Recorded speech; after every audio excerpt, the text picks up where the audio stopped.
So it's day one in our summer series. We've been talking back and forth on how to kind of navigate our way through what is a very slow couple of, well, almost a month and a half maybe of football news. So today, for the summer series, we're going to break down position groups for the rest of June, and then probably we'll do some. We'll look at the rest of the NFC East once July gets here. So today we'll start with the defensive line. You know the fellas, we do it every Monday, so there's no need for introductions. Let's get right into it. The big news we've seen this. I guess that Washington will take off. Will listen to offers on Chase Young. It feels like it would have to be some kind of ridiculous offer for the Commanders to move Young. They need him to be successful this year. They need a good year. Uh, George, what would it take? What would the offer for you be for Chase Young? It has to be a large package, man. So I think with Chase Young, the biggest appeal for him is that he's only 23 years old, right? Obviously, he's had his injury history, and we're kind of concerned about his production. He hasn't produced in about a year and a half now. But the fact that he is that pedigree guy from Ohio State, that he has a physical attributes, that he's large, that he has, he has the ability to take over a game, you can't just let that walk out the door. We'll talk about this as well. Like the 5th-year option, I like what they're doing and kind of incentivizing him and kind of trying to burn a little, get some fire underneath him to get him going. But that is kind of a risky business because we are going to be looking at Montez Sweat next year. In regard to answer your question, it has to be at least a first-round pick plus some. Because I think when you get this, when the number 2 overall selection, he's going to be someone that you build around.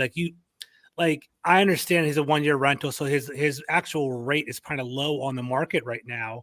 But in regard from the Commanders, he's more valuable to the Commanders than anybody else right now. We need to kind of put him on our team and see how he can produce. And the whole point of the first round selection is that you want to pick high upside prospects, right? And to me, Chase Young is one of the highest ones you can get. We have to kind of see where he is, kind of walk that through before we let him go. So at least a first round selection plus some, and maybe a second rounder as well. And that's just me having a high price tag. I don't know if you guys agree with that or disagree with that.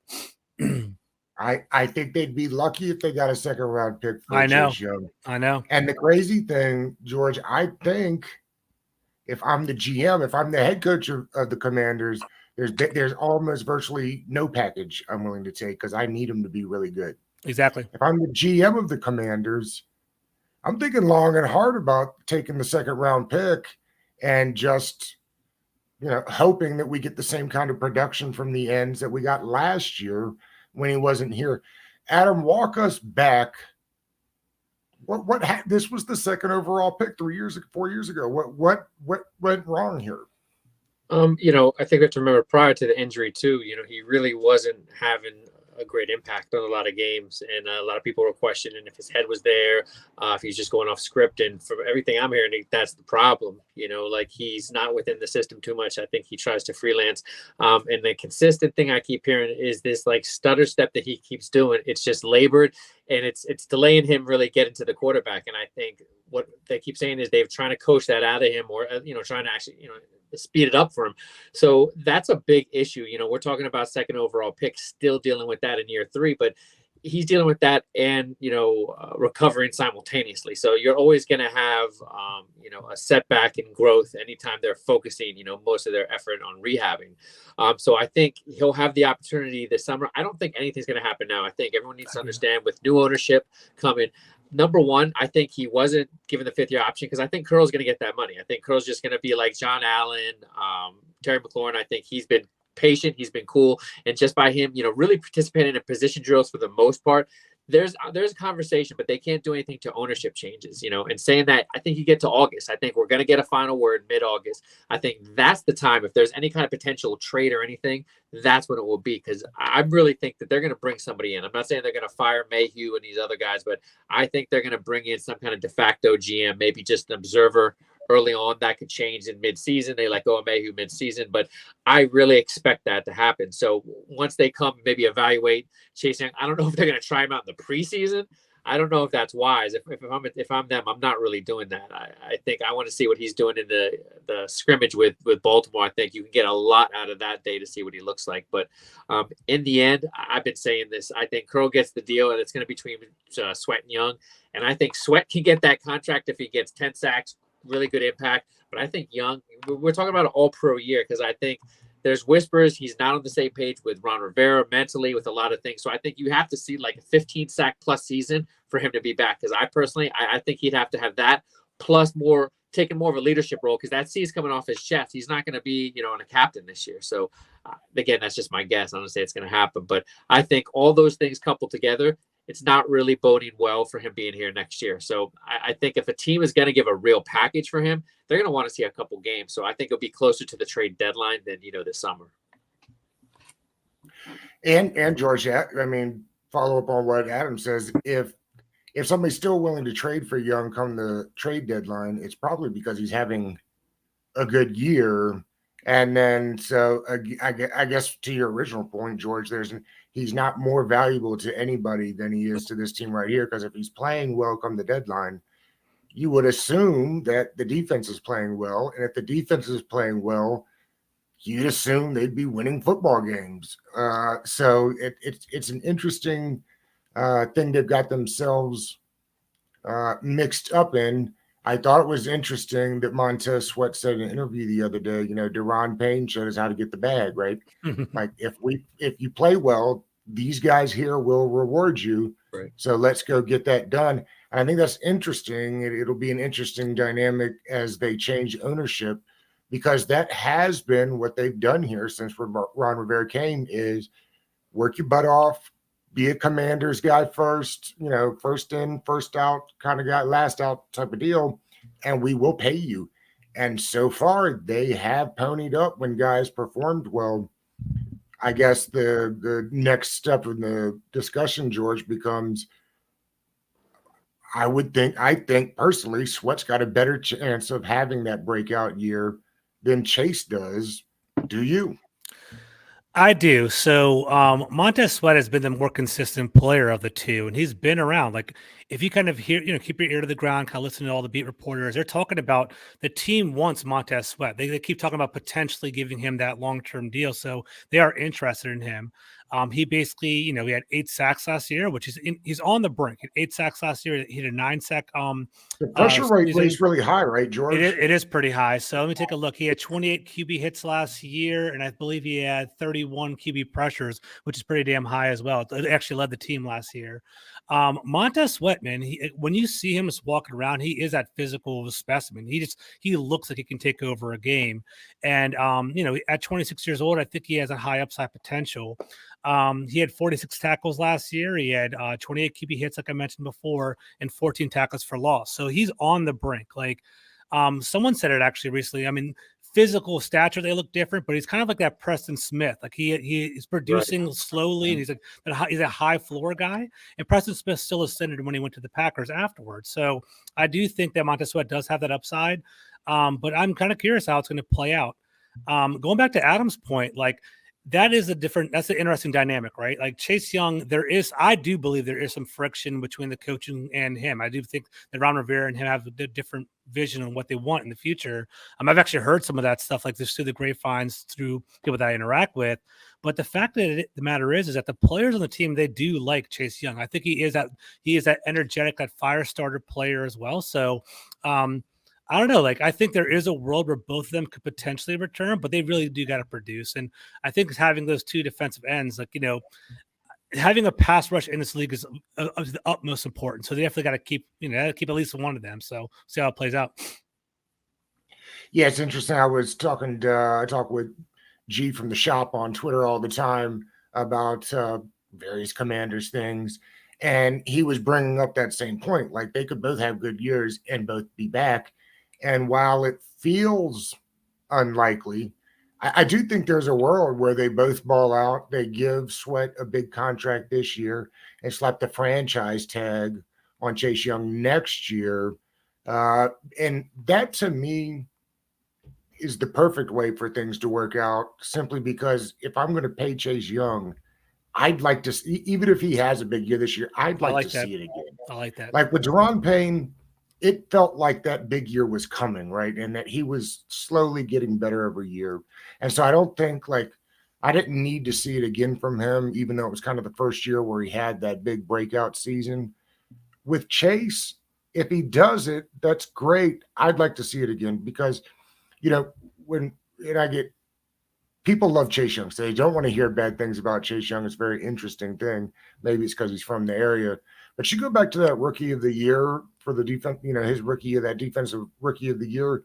I mean, go back and think about all the quarterbacks that he was hitting that year. I mean, it was the Ben DiNucci's of the world, right? Like it was not, it was almost like a de facto defensive rookie of the year because there was really nobody else to Yeah, you give nailed it it. to.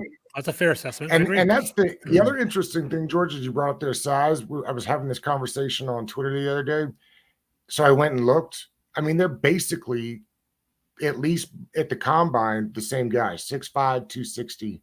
In fact, I think Chase Young was 5 pounds heavier when they got to the combine. The thing is, Chase didn't test. So you don't have any of those numbers. I mean, people guessed at what the 40 would look like. It's interesting because maybe it's just because the production hasn't been there that I've just kind of let Chase slowly get out of my mind as far as what the potential was supposed to be. Because to me, you mentioned the higher floor, George. I still think that the ceiling might even be higher for Sweat if he could put it together. So I think very interesting. Yeah, I want to throw it over to I want to throw it over to Adam in a second. That's where I think you and I might disagree because I think Montez Sweat has the higher floor. He has produced. We've seen it. He's consistent, which we like. We want consistency in our players. Chase Young was supposed to be that guy. I think that's like the dude, and I think that's why people are down on him, right? I think people want him to have that high upside. He was supposed to be better than the Bosa brothers coming out. He was supposed to be a 15 sack kind of guy, 16 sack kind of guy, taking over games kind of guy. Like honestly, like a Micah Parsons explosive impact player. And we're not seeing that from him. And I think that's where that critique is coming from. People are like, hang on, let's see where he goes with this. And some people are like, hey, he's a bust. He's never going to get back to that because of his knee. So like, that's the intriguing part for me. And Doug, I love what you said. Like, even if Chase Young does have an impactful year, maybe it is wise to kind of hit the franchise tag on him and not give him a large contract because we don't know where it's going to go from there. He should be consistently producing. He should be a game changer. We haven't seen that yet. Adam, did he just get over-ranked? I mean, did he, like, we talked about that rookie of the year season, right?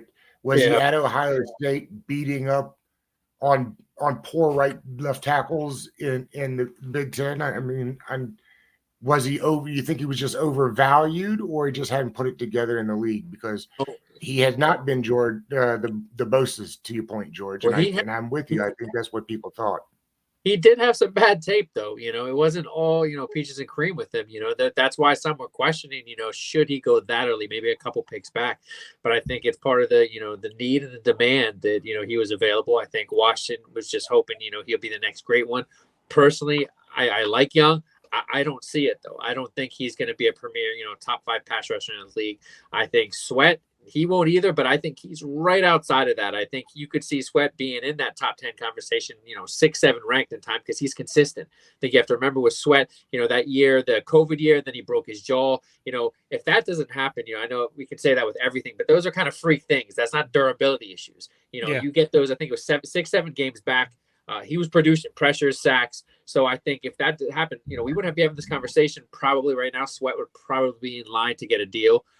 Also, he was supposed to be a top 15 player. The misdiagnosed heart issue at the combine really made him slip. So I think, you're talking about Young and him.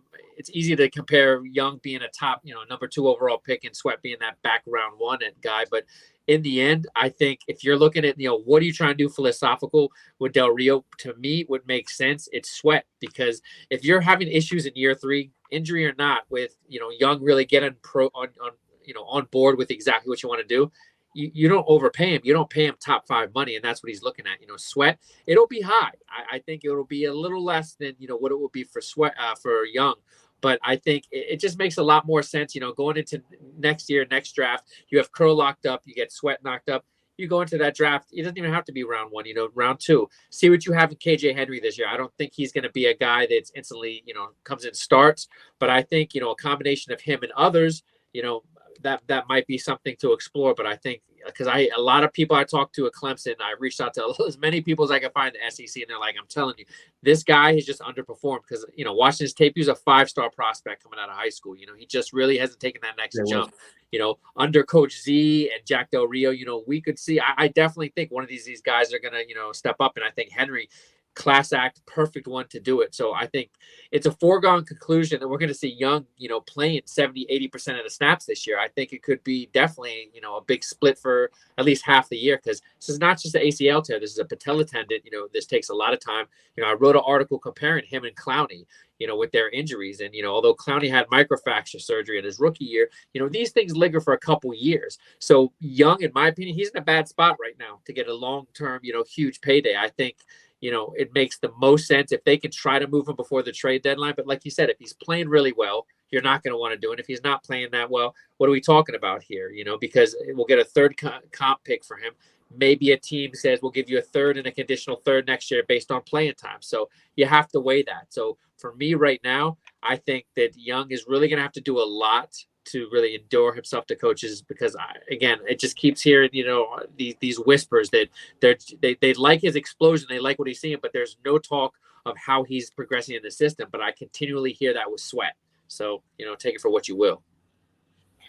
Yeah, it's interesting, and I will use that as a segue. Adam, you brought up KJ Henry, and we talked about him on the show several times. Because I'm with you, I think the talent level is there. As far as production, it's interesting. He's a lot like Montez Sweat. If I'm not mistaken, his pressure rate, KJ Henry, like top 5 in the nation last year, just didn't get home a lot. But here's the thing. I've got the depth chart up, and maybe this is the easiest way to get into it. I was thinking about, we were talking about KJ Henry. You said playing time. And when I talked to Ben Stanek the other day, he brought up a great point. He was like, look at the depth chart and figure out how he gets on the field. Yeah. Because they like James Smith-Williams, right, who I think is really good and a great run defender. I like Casey Toohill. Now, you said, Adam, maybe you weren't as high on Toohill, but I thought when given opportunities, he was productive last year. Yep. You got F.A. Obata, which we know the team likes. And then William Bradley King, I doubt makes the team. Right. But I mean, that's 3 guys right there ahead on the depth chart, not even including Chase Young. I'd say you have to keep in mind they moved up to get KJ Henry. It's not, he didn't just fall in their lap. They thought enough of him to move up. So, we could talk about Shaka Tonys of the world and what's going on, but that was a late 7th-round pick. They moved up to get KJ Henry. So I do see a world where he beats out Toohill, because exactly, there's not going to be enough to go around. But I see him having a good camp, beating out Toohill, and, he'll be in the rotation. But primarily, I think, James Smith-Williams, he's the ideal depth guy. He's in his final year, just like every single of the defensive end. So they're going to keep their playmakers. But Toohill, I don't think that there's any threat to, cut him. He's going to go anywhere else. I think you can get him back just as easily. So I think that they'll, with Young, Henry, James Smith-Williams, I think you'll see, a little rotation with them. But I think you're going to see Montez Sweat with a lot more reps than Chase Young and the others. But I think with KJ Henry, the questions remain, how is he going to do against the run on the next level? Because I think there's definitely some questions there, because, he's got some nice pass rush moves. He's got really a nice, sweet spin move, but it got him in trouble sometimes against the run when, they tried to block him low. So I think he's somebody you got to watch out for. But I think that in my world, that I just don't think Toohill's popping enough to really convince everyone. Again, Bradley King too, he's not going to make the team. And even, Andre Jones Jr., I think he makes the team because, like I said, I keep hearing over and over, outside linebacker. That's predominantly what he played at Louisiana. He did play defensive end, but that they have a vision. So, we talk about the linebackers, I think, that's a guy to look out there, although they'll lift him at defensive end. But to me, it's a really interesting battle along that side for, behind Chase Young.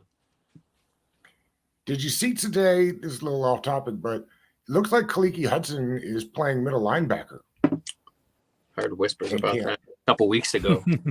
Yeah. They like him. They like him a lot, and they're going to give him the opportunity in preseason to call the signal. So that's something I'm really looking forward to seeing. Yeah, because I was a huge fan of his when he came out of Michigan, and it felt like he was perfect for that. He played, they called it Viper at Michigan. Right. We call it the Buffalo nickel here. And he never got those snaps, and I was always surprised by that. And they worked him in a little bit at linebacker on the, I think it was weak side they had him at. I didn't think that he fit very well there. I was surprised. Interesting. And we've been talking about kind of how the linebacker position has evolved and at the middle linebacker. There's no more Ray Lewis middle linebackers. They've all got to be safety converts that can fly around the field. Will be interesting to see if that's where he ends up at. Because I did not see that one. I didn't have that on my bingo card, as they say. Let's get into the D tackles here on the line. It's interesting. It's wild how much play Ridgeway got last year. I'm assuming that the Cowboys are upset that they put him out there to be even, because I liked him coming out. I was surprised when they made that move. Arian Mathis comes back last year, and Adam, I really can't even believe I'm saying this. The two D tackles, Allen and Payne, average almost 90% of snaps during games. The fact that they didn't get hurt at that level, I remember talking to Chris Baker, and he was like, somebody's going to get hurt.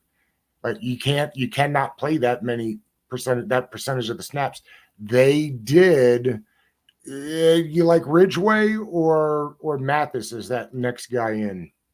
I like Mathis, but again, I need to see more because he's still recovering. But we have to remember he really had one good year at Alabama.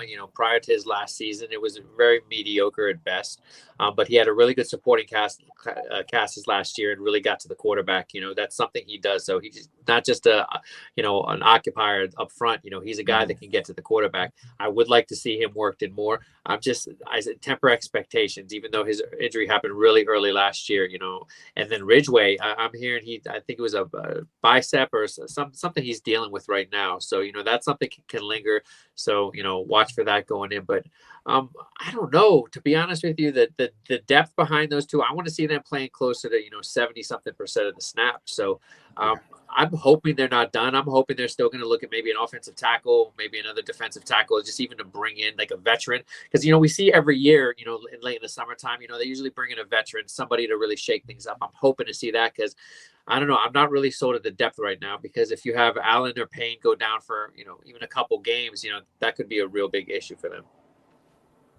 It looks like pictures from camp that Fidarian has slimmed down a little bit.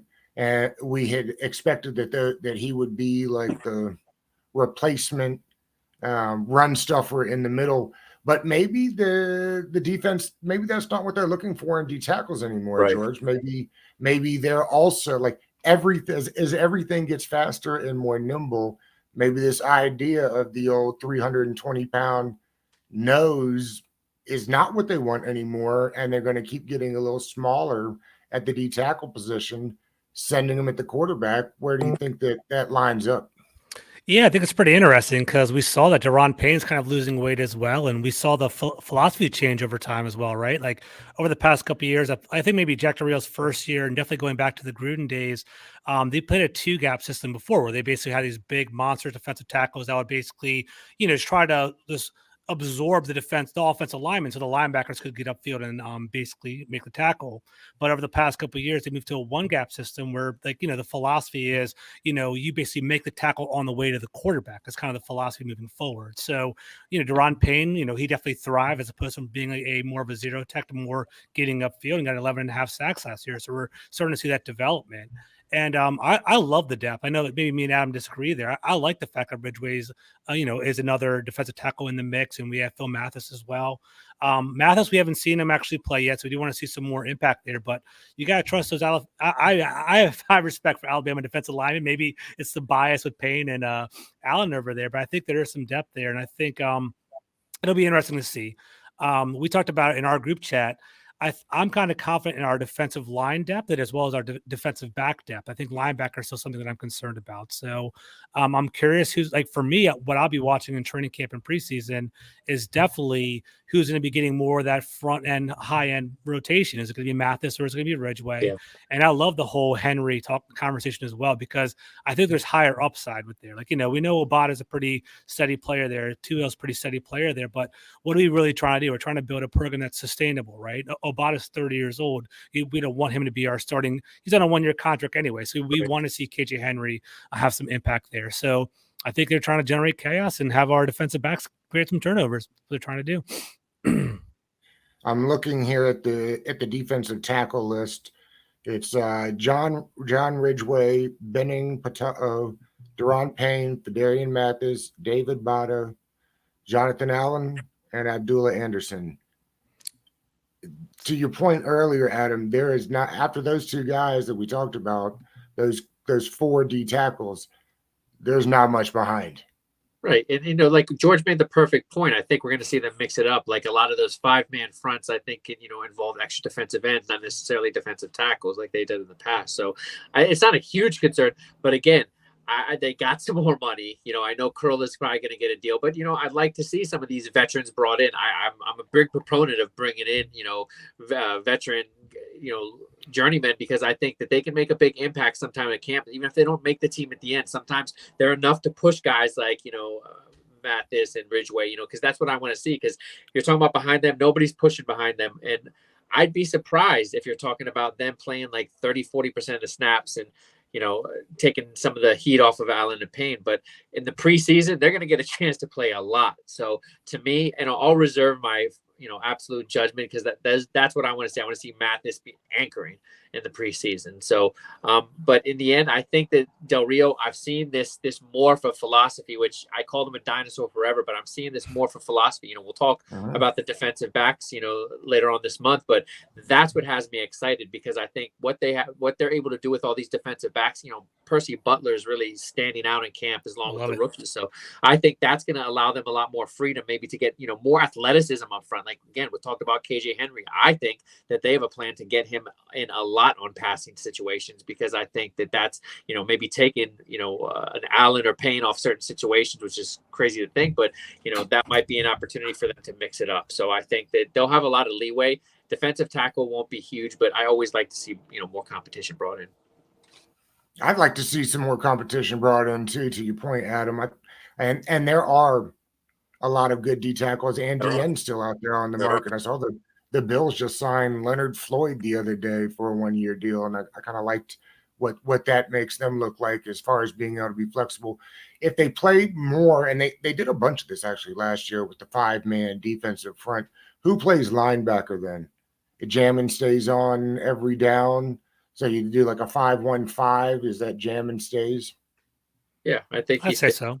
Yeah, they like that kid with Seattle. One thing about what Barton is his name, right? Yeah, that's the one thing they liked about him. If you look towards the end of the year when he got more of the Mike duties, they had him rushing the passer. So granted he had some good reps in coverage.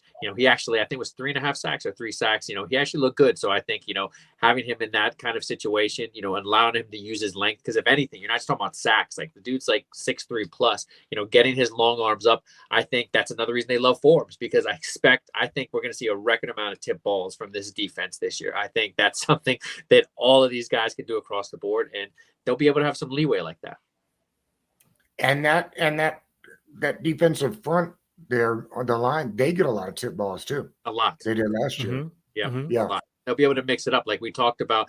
I'm not sure if the kid from Louisiana in the 7th round is going to see much play this year, but again, he was 6 years at Louisiana. He really, paid his bones, and the last 2 years, he looked like a guy that is exciting and rushing outside. A lot of length, 6'6", good speed, good bend. So I think that Del Rio wants to find ways to get a lot of these guys in. I don't think he wants to have his defensive tackles playing, 90% of the snaps. I think he wants to feel comfortable. But again, I think after they lost Ioannidis and Settle. It was a big drop off. Mathis is still a work in progress, and Ridgeway was a pleasant surprise. So they still have a long way to go there. Is this the best position group on the team, George? Mm. Are we talking collectively with the defense ends as well, with Sweat and Young? Yeah, we'll do Um, ends and tackles together, the defensive line. Yeah, I'd say so. Because I think we were talking about it offline. I think like the true studs on the team, right, are Terry McLaurin, Jonathan Allen, and Daron Payne. Those are the true tier one players on our team. So if two of our four starters are some of our best players on our team, I would argue that. I think the next position would probably be wide receiver group. I'm really high on them as well. And I think our safeties. Yeah. Our safeties are it's funny. I want to see how they can continue and have that consistency, but like they have high upside. Like I'm a big Derek Forrest guy. I like him a lot. Cameron Curl's a pretty solid player as well, as we know. I'm really trying to see how Percy Butler develops. So that's going to be intriguing. But right now on day one, our consistency, and as they should be, there a lot of first round picks are there. A lot of money's invested in our first round picks on the defensive line. So I think they are. You think the same thing, Adam? That's the best position group on the team? Yeah, well, Payne, Allen, Sweat probably trump every other position, collectively. But again, I really like the DBs. You talked about the safeties. Quan Martin, he's a nickel and he's a safety. He's going to see significant time there. So the DB group is probably the deepest, in my opinion, that it's been in years, and that's including the safeties. But overall talent, it's not even a question. It's the defensive line right now. And the depth, it's interesting as we do these. And that's kind of why we do these. Is I guess I thought that we had better depth at defensive tackle. I am now intrigued as we go through this exercise that I really thought that it was the depth at defensive tackle, and it's not. It's probably more depth at the end position. That's a good point. Yeah. I agree with that, actually. It's a good point because we do have KJ Henry and Casey Toohill there. The Phil Mathis, Ridgeway depth is pretty solid, but you're right. If one of those go down and we're starting to see those other guys come in, we haven't even seen them play before, so it is definitely a concern. But you have Henry and Tony. Those are the only two defensive ends under contract next year. So that's true. That's going to be a big consideration. Like Tony, I'm a little surprised they haven't cut him. I don't know how the rules work with this kind of suspension, but I'm surprised that they don't, because I don't see a spot for him now. I think Henry came in and took that right away, probably more so.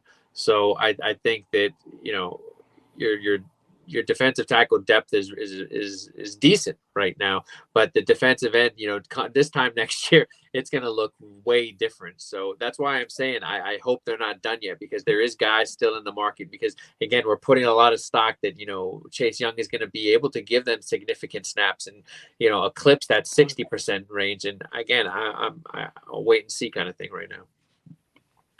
Would you be interested in trading Young for, say, the second if it got offered?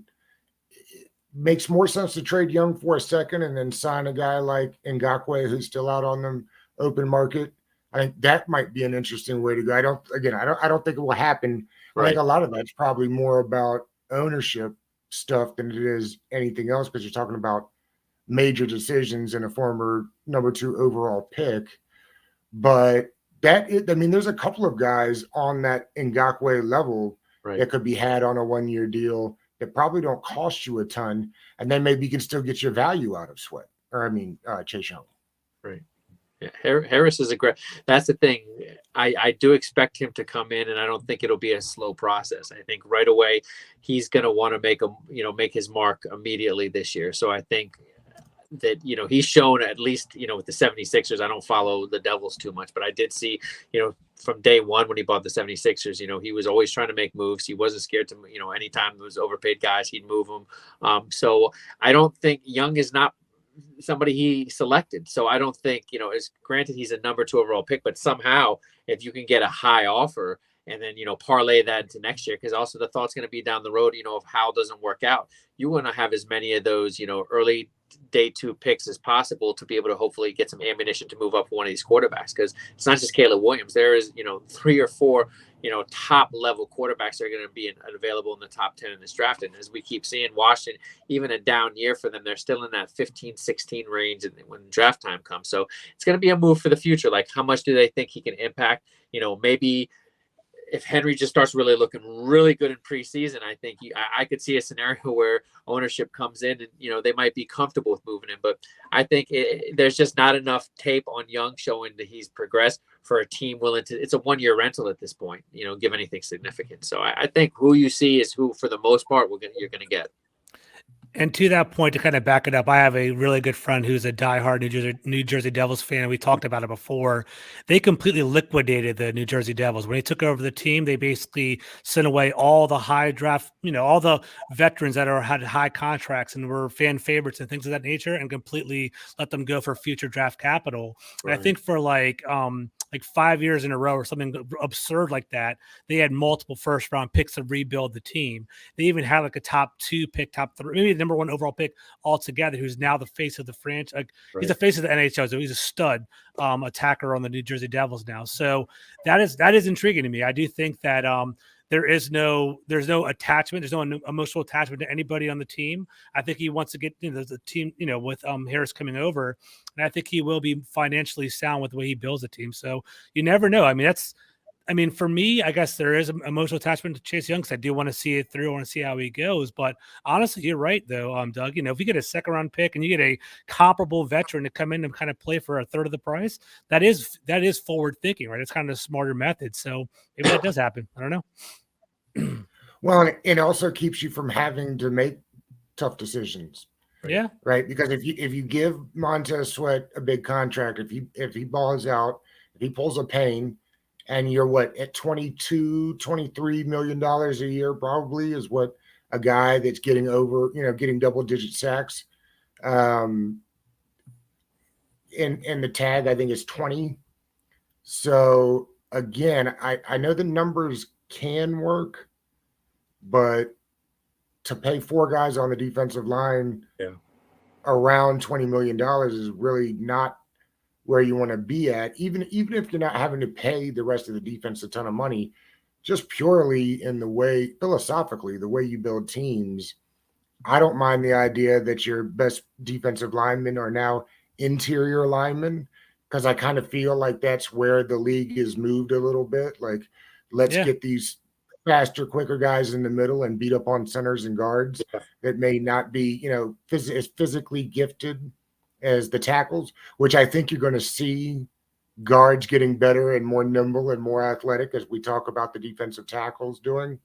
So the one thing about trading Young now is it alleviates making a decision that would be tough a year from now. Imagine if Chase Young had a great year and you just move on from him and the fan base goes crazy.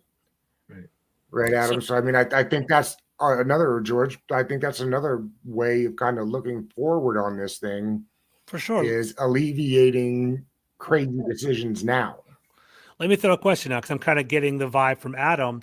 I guess, Doug, I'll throw it to you. Maybe Adam can jump on it as well. On a scale from 1 to 10, like what is your thought on basically Chase Young having a breakout year? Do you think he's going to bounce back? Like, what's your confidence level on that? Doug, I guess start off with you. Oh, a 5. Okay. Pretty close. I don't. Go ahead, Adam. Yeah, I'm at it like at a 6 myself because again, this is a significant injury, and I think spending all the time he's still rehabbing, still dealing with that, and again, I think with Payne and Sweat, the difference I've seen is their offseason work on their counters. It's night and day from what we saw from their first 2 years. And Young, like I said, I just don't know if he's open enough to that. Everything I keep hearing, he loves that stutter step move. He loves what got him here. So, that's the kind of thing that stops great players from really, ascending from a great player in college to great in the NFL. So again, even injury aside, I'm just not sure that I see him having that kind of year. I think Sweat's going to have the breakout year because I just like how he carries himself. I think he's bought into it. That's what it comes down to. He's bought into it. I don't think Chase Young has bought into it. And to that point, I've heard that Montez Sweat actually plays, like him and Jonathan Allen have a good dynamic on the field. They've talked about how they work well off each other. So I do see that.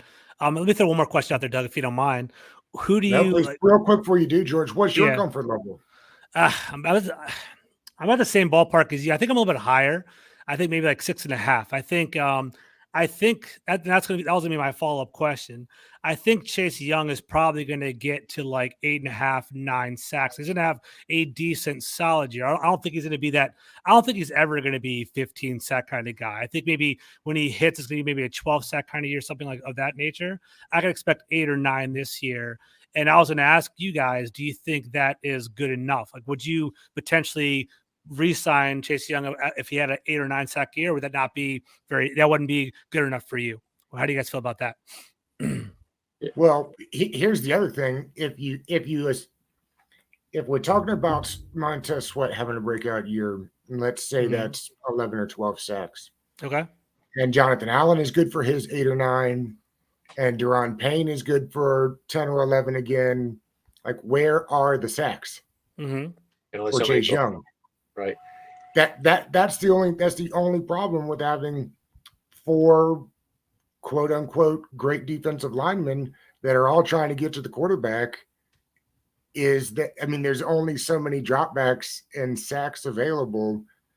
I think that also works against Chase Young as far as getting to that number that he'd need to get to get paid. Now, maybe it's him and not Sweat. Right. But I don't think there's a world in which both ends are getting 10, 11, 12 sacks simply because I just don't see where they come from. Because there's going to be other guys out there. He'll be on the sideline some of the times when you're rushing the passer. Jamin Davis will get a couple of sacks. Casey Toohill, I think, was good for 4 sacks last year. So, like, that's my thing. Not his talent level is not what I expected it to be when he was drafted 2nd overall. And I just wonder where the production will come from.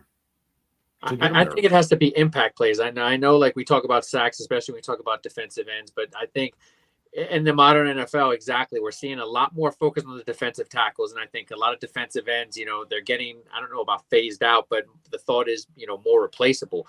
For him to separate, like you said, 9, 10 sacks, it's not enough. For Sweat, I think it is, because he has impact all over the field. That speed, Young just doesn't have that speed. We're talking about on run plays, Sweat chasing down people from behind. Yeah. Young has to have those plays. We have to talk, 5, 6 forced fumbles. Impact game plays. To me, that's the only, it's that or 15 sack plus year, like just domination. Yeah. Sweat doesn't have to have that season because I think he's been consistent. Young does, because Young hasn't been consistent. So, in that rookie year, you could really argue that, a lot of good plays, his teammates put him in good position. A lot of the plays were forced his way. So, I think when Harris comes in, it's pretty easy. There's not a ton of film to really break down with Young.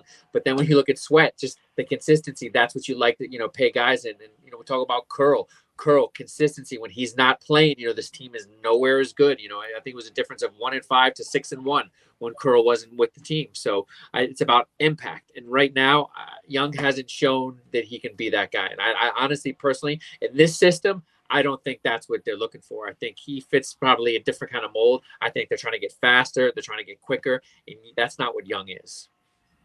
He could be. The explosion wasn't there last year. Now, maybe I think the injury was worse than people thought it was and gave it credit for. So apparently the explosion is a little bit more noticeable in camp this year. George, does it bother you that he still got a brace on the knee?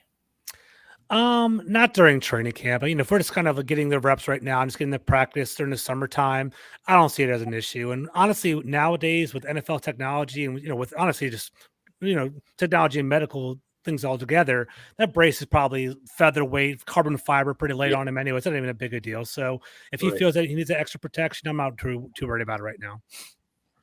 Adam, is Sweat a better run defender? Because in my mind, he is. Yeah. Like I said, that's what the difference that separates them. He's all over the field. He's chasing guys from behind. He's sealing the edge. Young he's not showing a propensity to do that.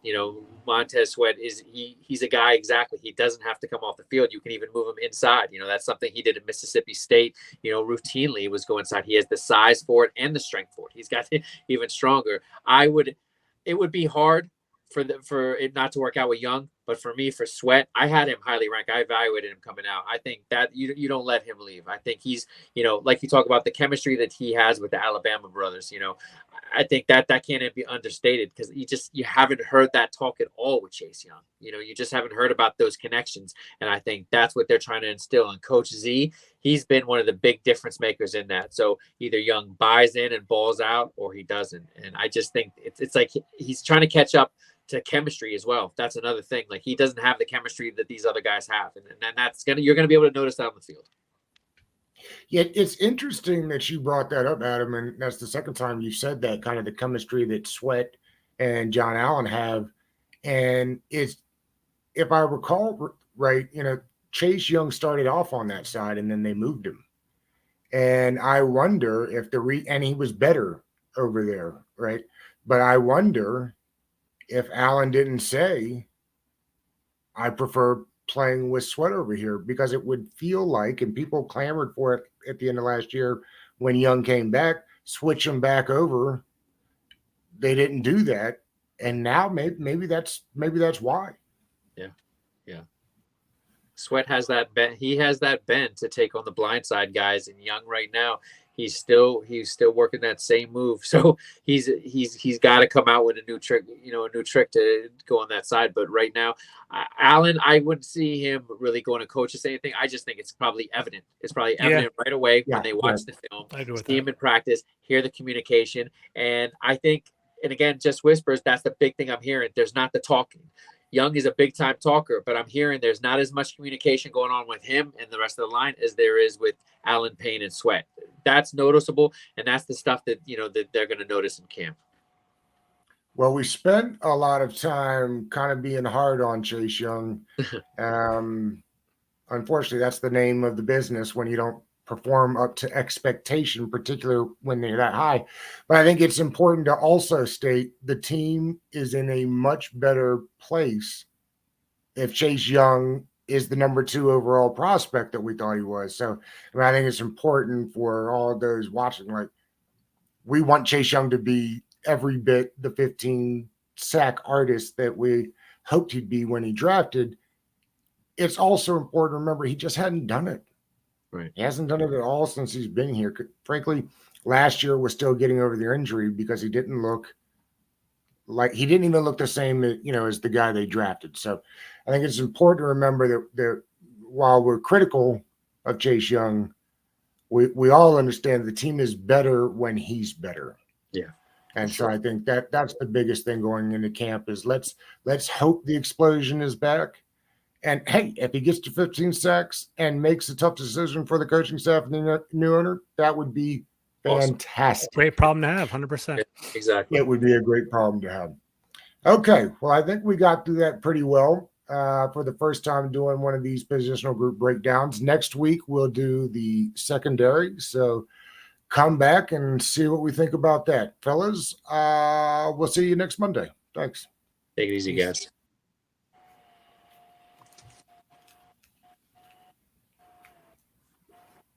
All right, guys, take it easy. I got to run.